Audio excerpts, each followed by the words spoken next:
Thanks for joining us for another edition of Weekend Winners, proudly brought to you by One Equine for the equine athlete. It's Easter Saturday at Albion Park this Saturday night. A 10-race program. We kick off at 5:44, and overall it's a really strong program. Chinchilla's back in action. Of course, declared a no race last week. We had a little incident there mid-race, so that race ultimately called off. So we get to see Chinchilla again this Saturday night. The free-for-all race 4, that's an outstanding contest. Whisperer's Secret gets his chance to return to the winner's circle. The Open Trot as well, which rounds out the card, also very strong. So there's something for everyone this Saturday night. In this edition of Weekend Winners, we're going to chat with Tom Callaghan, a young driver going places, and Matty Elkins, a man very much in form. They won't be too far away. Tommy Callaghan jumps in the hot seat to go through his drives on Saturday night. First time on Weekend Winners, but he's a young, informed driver, and he joins us now. Tommy, appreciate the time. No worries, Chris. Thanks for having me. You're going really well at the moment. I was going to say flying, but I don't want to put too much pressure on you. But are you happy with the way things are going? Yeah, really happy. Obviously, it took a little while to get rolling when I moved up here, but things are starting to move along nicely, so hopefully they can keep going the way they are. How big a buzz was it the other night landing your first Metro treble? Yeah, I was buzzing. I didn't sleep much that night, but yeah, I was on a high for a week or so there. What was the expectations going into that night? Because on paper, your book of drives looked really good, so what were you sort of thinking? How many were you hoping to land?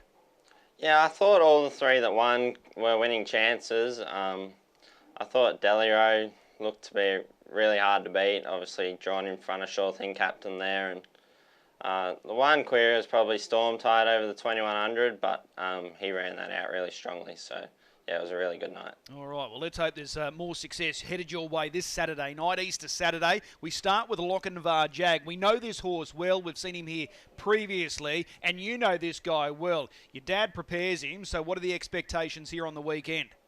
Yeah, I think he should run a pretty good race, Chris. He's been racing really consistently without any luck down home, and hopefully he can get into a nice position there. He's got good gate speed, so if we can slide forward and land a handy position, I think he'll run well. All right, recent efforts look okay. The form line looks strong, but barrier 6, what were your first thoughts with the gate? Did you think that was a little sticky? Yeah, I thought so. He's not blistering off the gate, but I think he's got enough speed to get into a position, and you know, he's been running well down home. Obviously, the form probably doesn't look overly great, a third at Newcastle, but I thought his run was really good. So if he can bring that form, I think he'll be right there. All right, when you look at your rivals here, there's no standout. Nothing jumps off the page, so he's got as good a chance as any. Yeah, it looks that way. It looks an even race across the board there. So yeah, just again, it's all about getting into position early, and he should be right there. All right, well, that's Lochinvar Jag. The next race, race 2, you're going to partner Zoom Party again. This guy is threatening. Can Saturday night be his night? Let's hope so, Chris. It feels like it's been a while, but I think we worked out his best racing pattern last week. You know, I held him up to the top of the straight there, and he really savaged the line. So you know, we'll be looking for cover early, and if he can get a nice tone to the race, he's going to savage the line again. Okay, so that being said, do you get involved early? Do you sort of try and fly across, lead, and then hand straight over, or are you just going to grab straight up? I think I'm happy to drive him off cover, Chris. He, you know, we launched him out a few times there, and he probably wasn't finishing off his races as good as he can, so I think we worked out the best way to drive him last week. Okay. Do you think this race will generate early tempo? Is that what you need?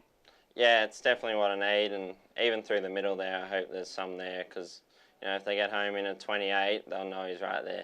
Okay. A lot like that first race, there's no standout. Nothing jumps off the page in this race either. Yeah, that's it. You know, the races are pretty even at the moment up here, and you know, he's threatening to win one, so hopefully it's Saturday. He's overdue. There's no question. He is overdue, Zoom Party. He sure is. So, yeah, hopefully I can give him the right trip and he'll be right there. All right. Let's go across to race number 6. This is a mare that you've got a great rapport with. Shack out the back. Is she an easy horse to drive? What is it with her and you that just seem to click? I wouldn't say she's easy, Chris. She's got a few quirks there, but, you know, I try and work with her as much as I can, and it seems to be working at the moment. So she's racing really well, really happy with her, and hopefully she'll run well again Saturday. What do you make of this draw, gate 4? Looks a little bit sticky again. Obviously, she can do a few things wrong. So, if we balance her up there, the first 50, I'll just weigh up my options from there. But I'm sure she'll be a winning chance either way. All right, so is she one of those mares you've just got to work with, like you said? You can't make too many plans, so you've just sort of got to drive the race as you see it. Yeah, that's it, Chris. Obviously, she's known to do a few things wrong in the past, and touch wood, she's been really good lately, so hopefully she can run well again. How big has it been for her confidence with those wins at Redcliffe?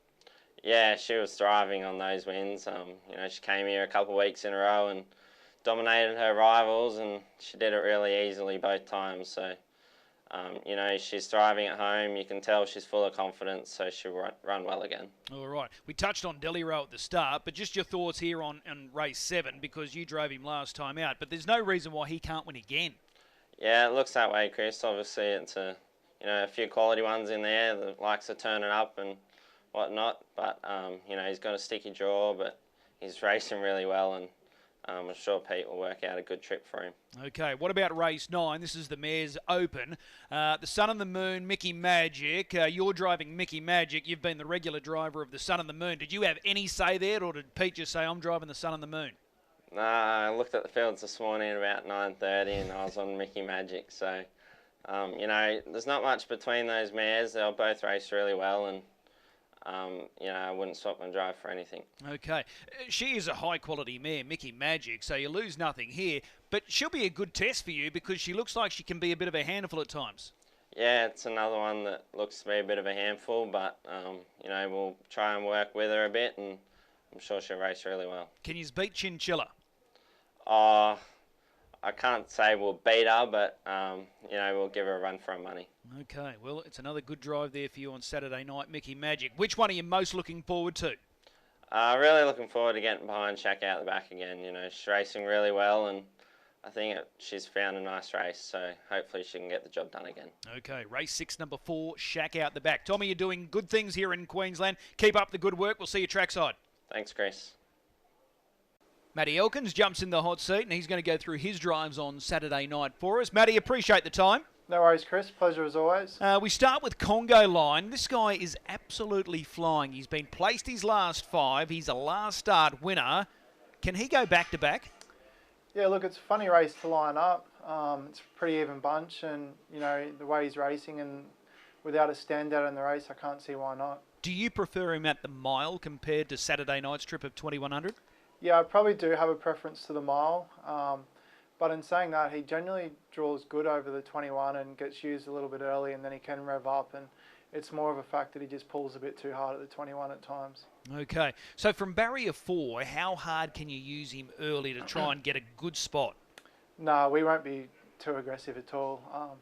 It is a funny race to line up. It's a very even bunch, and to throw it in there, there's sort of no clear-cut leader or chair horse, but we definitely can't be doing too much early. Okay.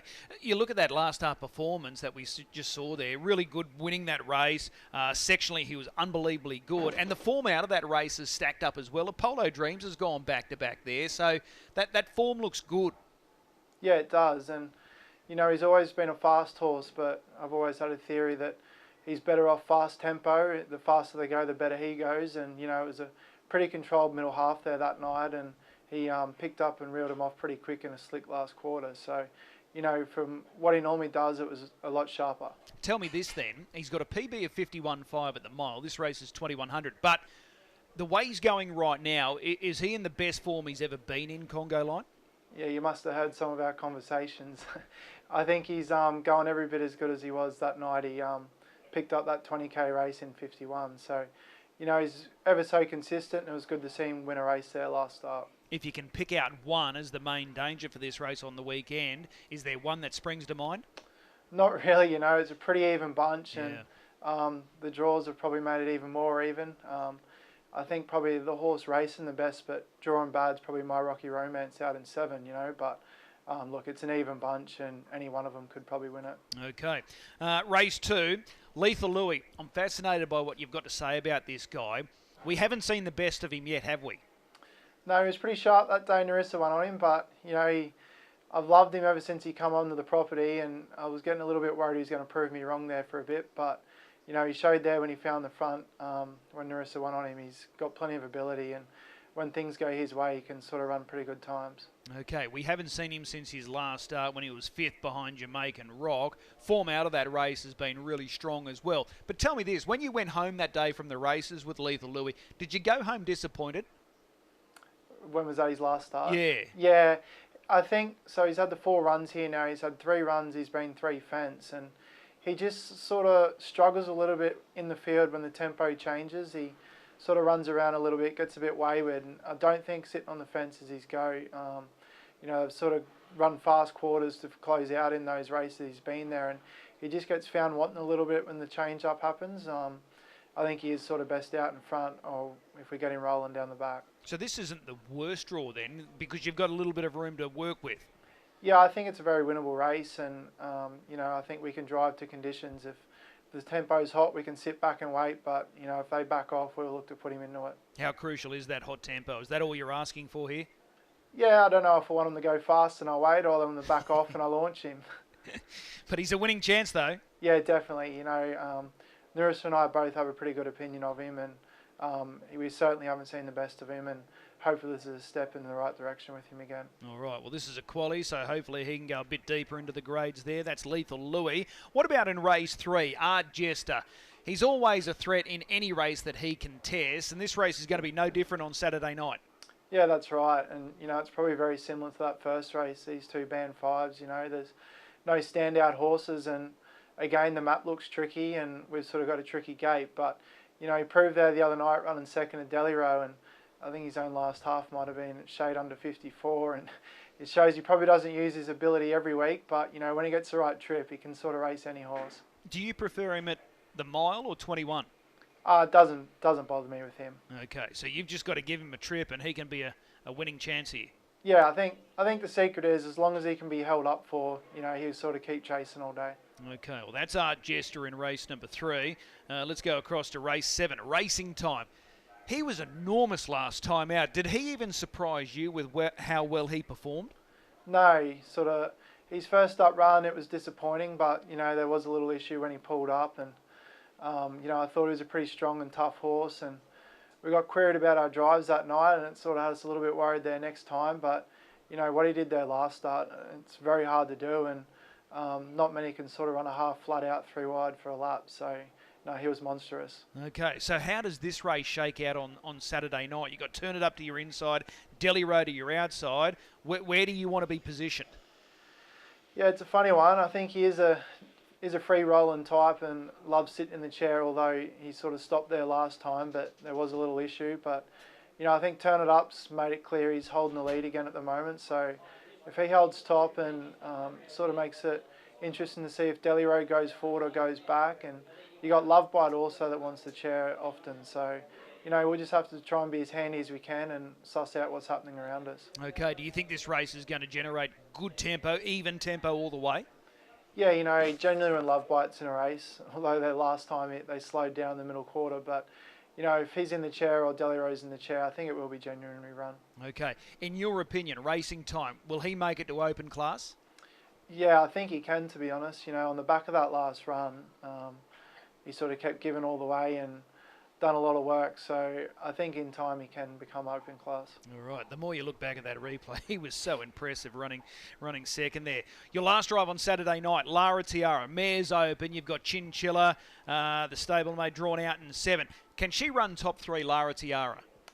Yeah, I think last week there in the no race, she probably was in a step in back in the right direction. What she probably needs is a couple of the better ones in the race and to create good tempo. She sort of struggles to pick up the change-up speed, but probably can just sort of hold her own speed all the way, which we sort of saw there a while ago when she won a few, and I think she ran a gallant second or third Ultimate Drivers Night doing a lot of work. She probably just needs a genuine tempo all the way. Okay. Do you think it could be tricky for Chinchilla out in 7 with the Turpin stablemates drawn 4 and 5? Could they make life difficult? Yeah, it's interesting. I think Sweet Agenda's first to the pegs, and you know, Pete's got the Sun and the Moon and Mickey Magic, both horses going well and classy horses in their own right. So it'll be interesting to see what happens early. All right. Well, it's a good book of drives for you on Saturday night, and the tail's up as well. You're in good form. So which one are you most looking forward to? You know, I'm in good form, but I can't remember the last time I steered this crew into a winner. So we'll try and do our best this week, and we'll go Lethal Louis. Lethal Louis, okay, so race 2, number 10, Lethal Louis. We'll put a big circle around his name. Hey, Matty, appreciate the time. We'll see you trackside Saturday night. No worries, thank you.